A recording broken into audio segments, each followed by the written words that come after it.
There's a woman in today's story who spent 9 straight months treating her daughter-in-law like a participation trophy. Every single milestone of the pregnancy, every pound gained, every craving, every doctor's visit, she had a comparison ready. Her other daughter did it better. Her other daughter glowed. Her other daughter never complained. Then that daughter had a miscarriage. And overnight, this woman decided the daughter-in-law's baby was hers to claim. The guy telling this story is patient, reasonable, gave her every chance. She filed for grandparents' rights instead. Big mistake. Let's get into it. My mom spent my wife's entire pregnancy comparing her to my sister. The day my sister had a miscarriage, she tried to claim our baby as her own. So I got her a restraining order and we disappeared. My mom and my wife Claire have never gotten along. I knew that going in. Knew it when we started dating, knew it when I proposed, and if I'm being honest with myself, I probably let it drag on way longer than I should have. That part's on me. I kept telling myself that once we were officially married, once the thing was locked in and there was no undoing it, my mom would soften. People adjust. They accept what they can't change, and they move forward. At some point, you just don't have a choice. The thing is, Claire and I had been solid from pretty much day one.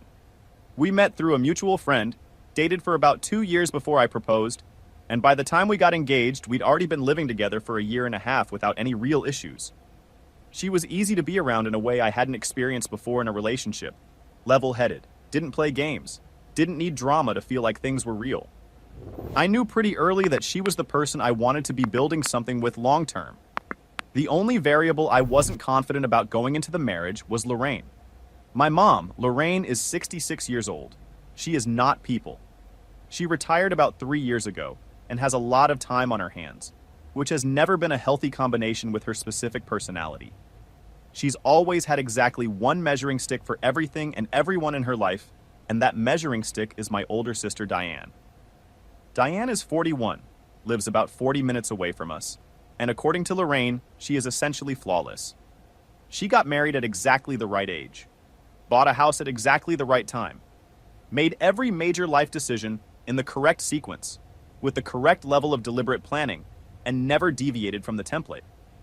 In Lorraine's world, Diane's life is the gold standard that everybody else is failing to reach.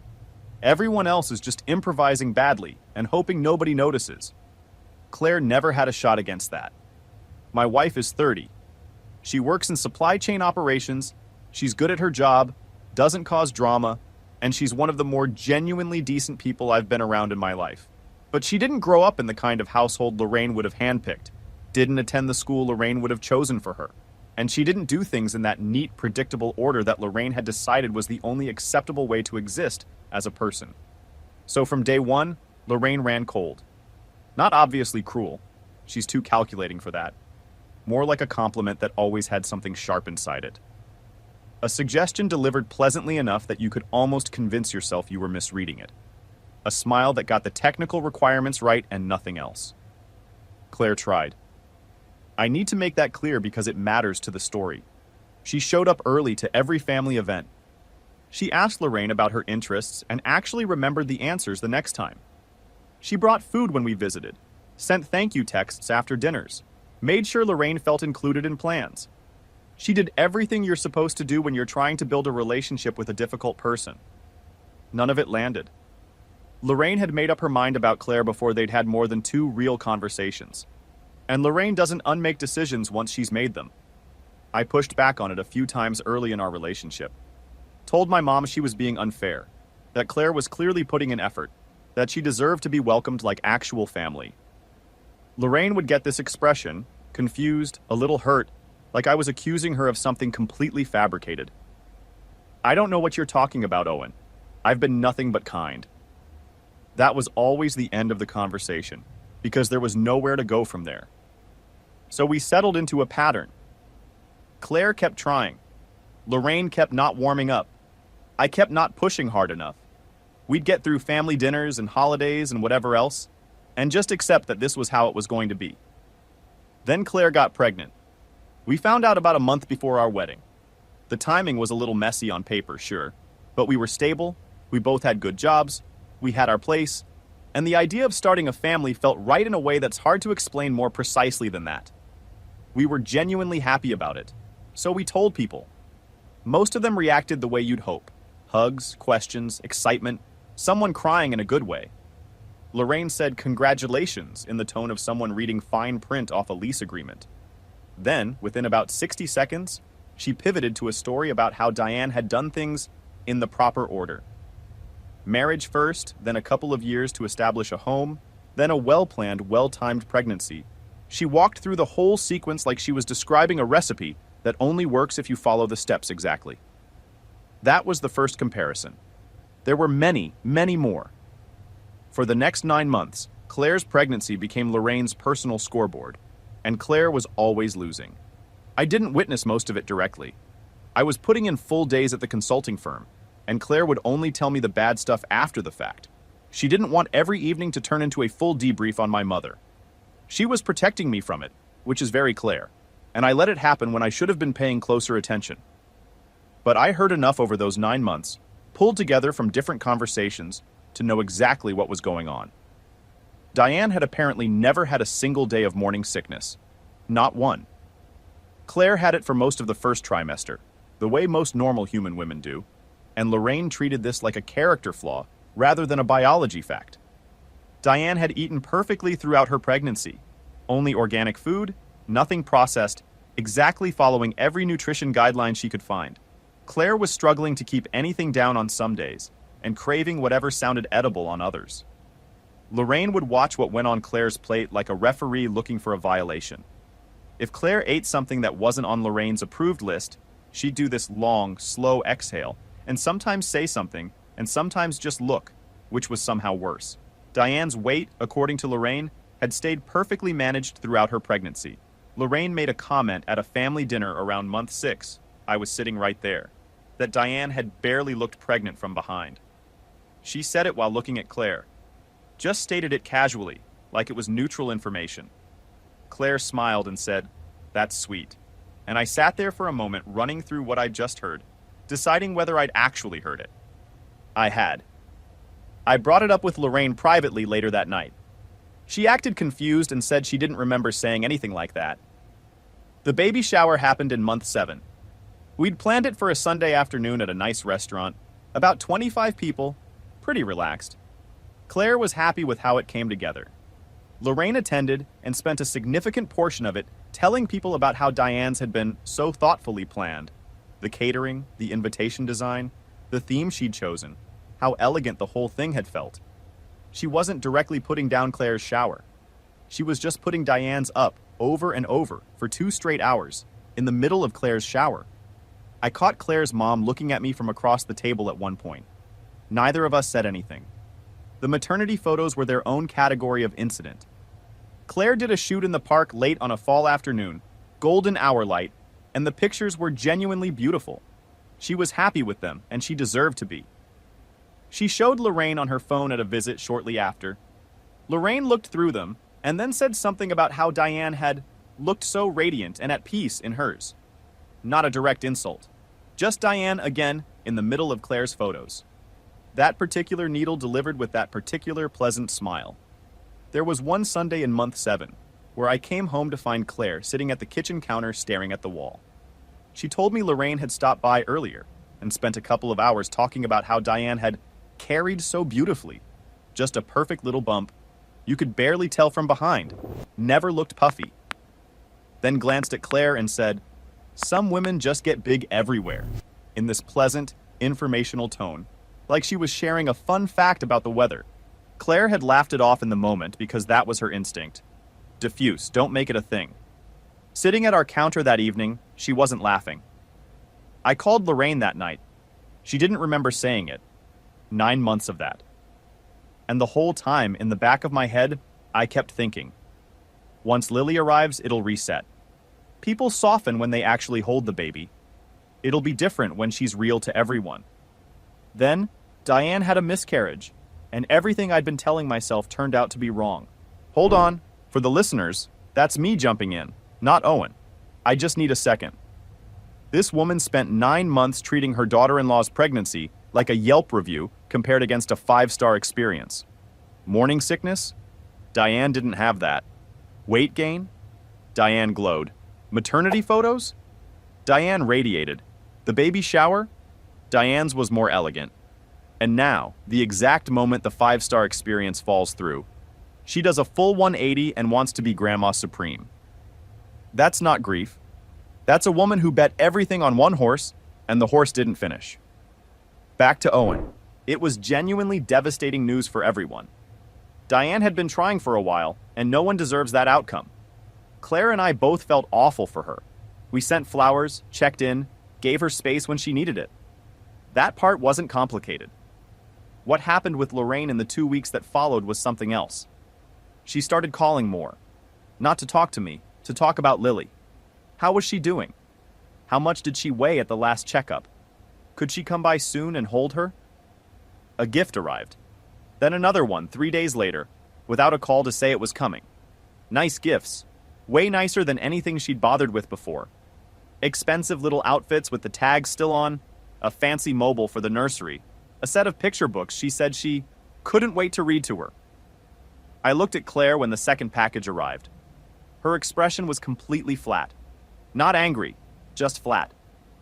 I knew what she was thinking because I was thinking it too. I just didn't want to say it yet. Within about a month, Lorraine was coming over every other day, then every day, then sometimes twice in one day. She stopped waiting to be invited. We'd given her a key for genuine emergencies, and she started using it to just let herself in. She'd walk through the door, go straight to wherever Lily was, and pick her up without asking Claire anything. If Claire was about to feed her, Lorraine would say she'd handle it. If Claire was holding her, Lorraine would put her hands out. Not ask, just put her hands out and wait, like it was already decided, and Claire just hadn't caught up yet. She also started with the comment thing again. Quieter than during the pregnancy, but same frequency. Oh, you're doing it that way? I did it differently. You look exhausted, hun. You should really sleep when she sleeps. Diane always made sure to take care of herself. Delivered pleasantly, one at a time, spaced just far enough apart that calling it out felt petty. But they stacked. Over the course of a week, they stacked into something heavy. Claire started looking like someone who'd been treading water for a long time, without saying anything about it. I kept telling myself it was grief, that Lorraine had been expecting a grandchild and lost it, and Lily was how she was processing that loss. I kept giving her room. Every week I'd tell myself, one more week, see if she levels out. She didn't level out. I came home early one afternoon, had a call that got canceled, came in through the garage, and heard Lorraine's voice before I turned the corner into the kitchen. She was telling Claire that the only way Lily would turn out functional was if Lorraine moved into our apartment and took over raising her herself. That's the actual sentence, she said. I stood in the hallway and let that land for a second. Claire saw me come around the corner. Her expression changed. Lorraine turned, saw me, and instead of stopping, she went further. She started going through a list: Claire's appearance, the state of the apartment, the way she handled the baby. She called Claire a mess. Said Lily would grow up broken and neglected if she was left in Claire's care. Said she was the only responsible adult present, and that we should be grateful she was willing to step in and do what needed to be done. I'm not a yeller. That's just not how I operate.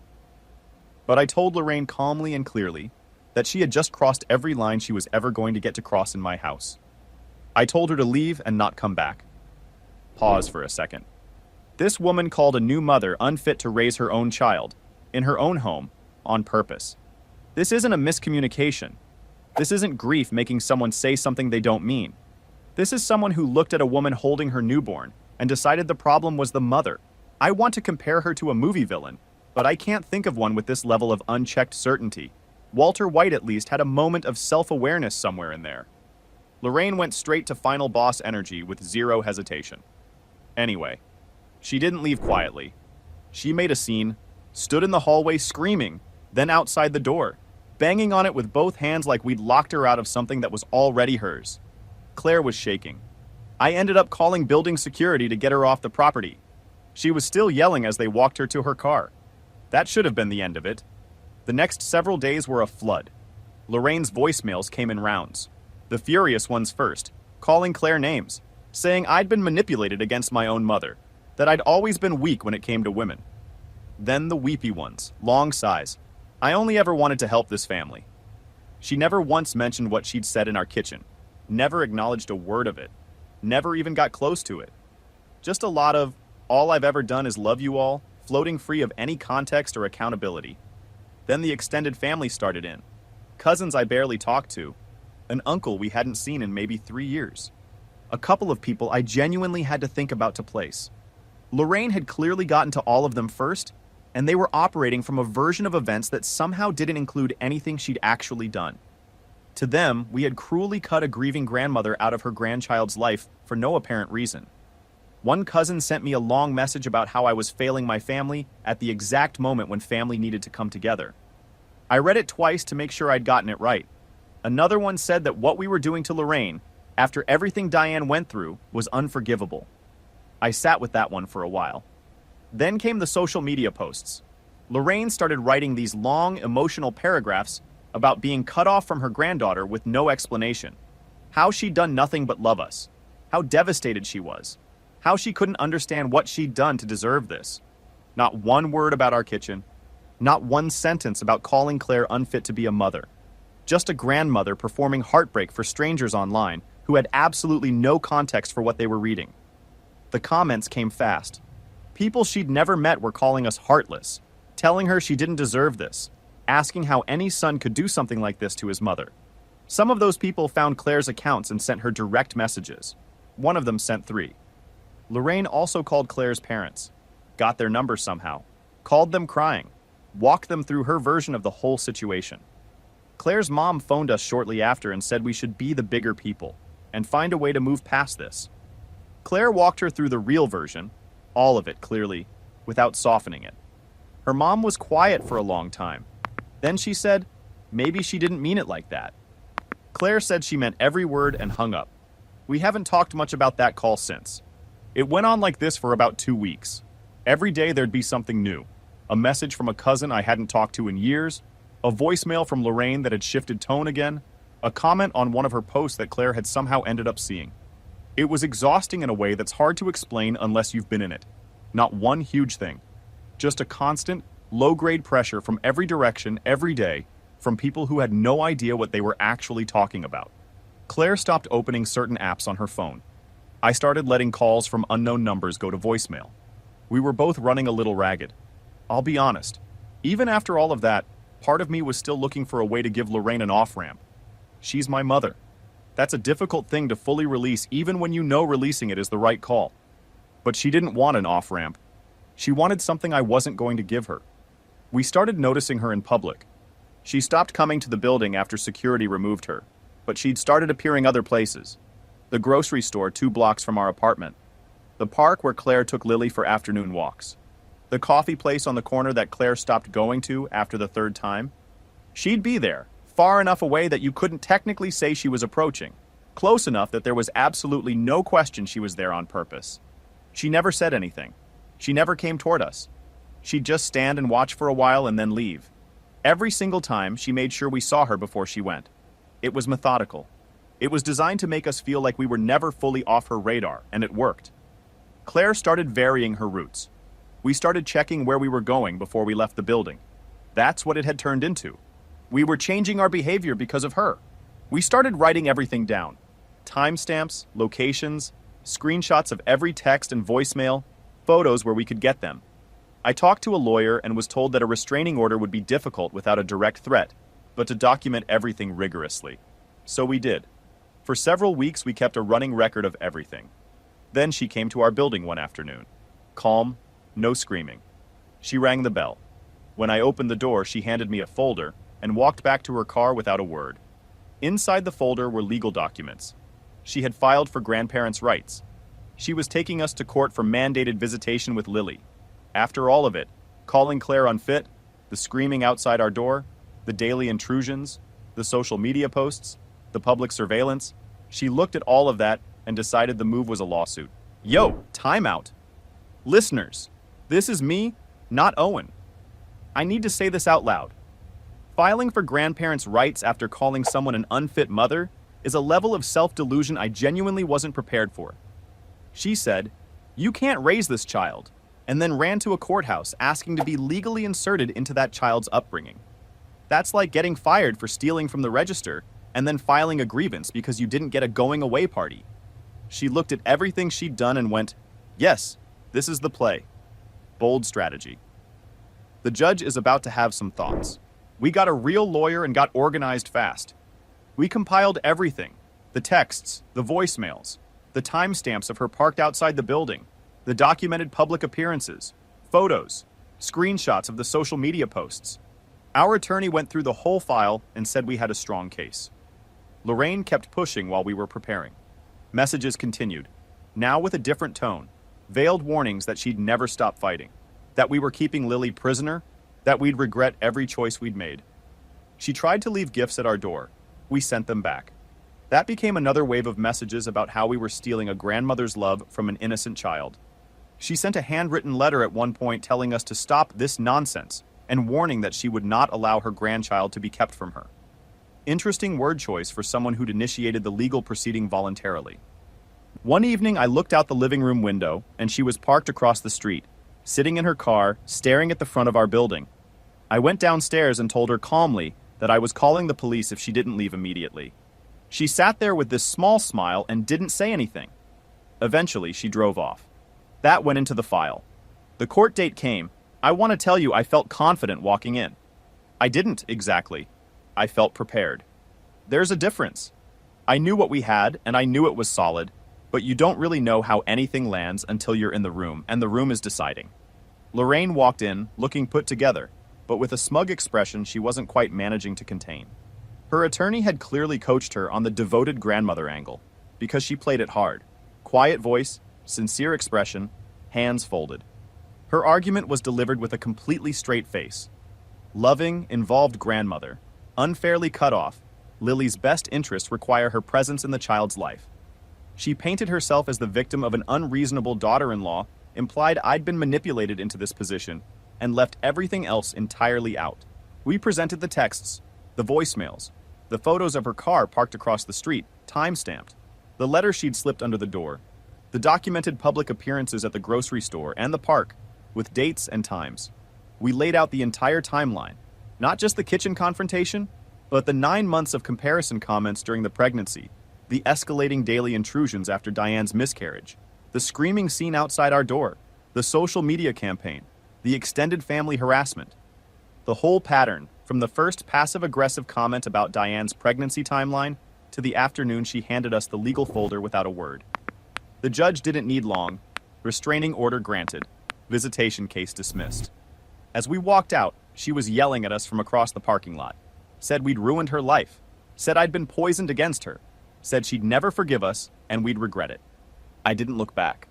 I held Claire's hand and we walked to the car. Wait, I'm stepping in again. The judge reviewed the full picture and shut the case down completely. Texts, voicemails, parking lot photos, the letter under the door, 2 months of documented public appearances, all of it. And Lorraine's response to losing a legal battle she voluntarily started was to yell in a courthouse parking lot.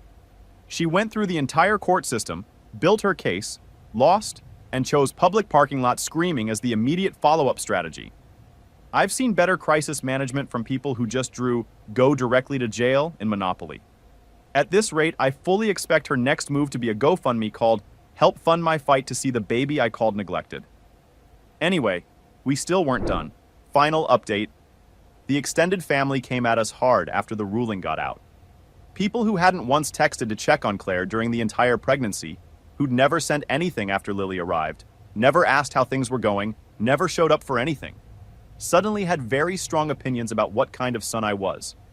They called us cruel, said we were heartless, said Lorraine was just a grieving grandmother who wanted to be part of her grandchild's life, and we were monsters for using the legal system against her.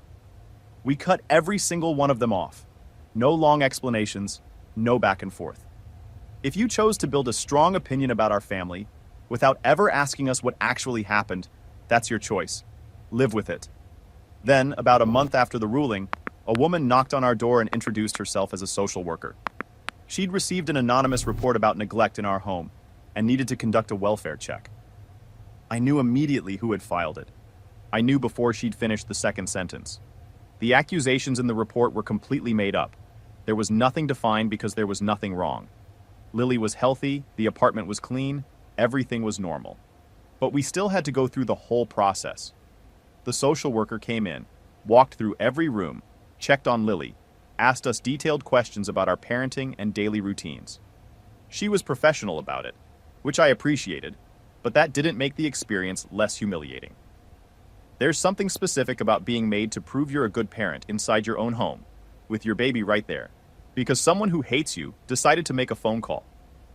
I kept my face neutral the whole time. Claire did the same. We answered every question and we let her look at whatever she needed to look at. The case was closed within an hour. The social worker noted clearly that the report appeared to be unfounded and there were no concerns. That documentation went into our file with everything else. That was the line. We were done. We didn't announce it. We didn't tip anyone off or give a heads up to anyone outside the shortlist. We found a new place, handled the logistics quietly over a couple of weeks, and one day we just weren't at the old address anymore. New apartment, different part of the city, new phone numbers. We went fully private on all of our accounts, deleted every photo of Lily that had ever been posted publicly, and stopped posting anything at all. The list of people who knew where we'd gone was 2 close friends and Claire's sister. That was it. We didn't tell coworkers, didn't tell neighbors, didn't tell the extended family we hadn't officially cut off yet. Nobody. I know that sounds extreme. It wasn't, given what we'd been dealing with. The first few weeks in the new place had a strange texture to them. Not bad. Just the kind of quiet you have to readjust to after months of running on alert. I kept checking cars I didn't recognize when I pulled into the garage. Claire said she was doing the same thing every time she walked to the mailbox. We had cameras on the doors, and I'd check them before going to sleep out of habit, even when I knew there was nothing there. But nothing came. No unexpected knocks. No letters forwarded from the old address. No messages routed through mutual people. Just quiet. About a month in, a package showed up at the old address and got forwarded. When we opened it, Claire went still. Inside was a photo album of Lily. Pictures we hadn't taken. Some were pulled from our social media before we went private. Screenshots of photos we'd posted. Some were from Lorraine's own visits to our old apartment. Pictures she'd taken herself. Lily in the nursery, in the bouncy seat, asleep in the crib. She'd printed them, organized them, labeled them, and put them in an album. Like she was archiving something that already belonged to her. We reported it. The authorities noted it and added it to the existing file. There wasn't much more they could do under the current order. We went completely dark after that. No social media presence. No photos shared with anyone outside the shortlist. Nothing. Okay, last check-in. This is me one more time, not Owen. I want to make sure we've got the full picture before this wraps up. Lorraine spent 9 months making this man's wife feel like a second-choice human being. Then tried to claim their baby like a timeshare after Plan A fell through. Filed for grandparents' rights. Called in a fake CPS report. Built a photo album of a baby she'd been legally removed from. And the end result of all of that? They moved. Went dark. Disappeared from her world entirely. She can file all the paperwork she wants. You can't court order your way into a family that already left. That's not custody law.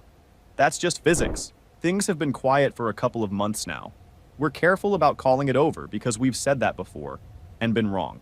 But quiet is what we've got, and we're taking it one day at a time. Diane reached out to me through one of my old accounts. She said she'd heard what actually happened. Someone who'd been close to the situation had walked her through more than Lorraine's edited version, and she was disgusted by it.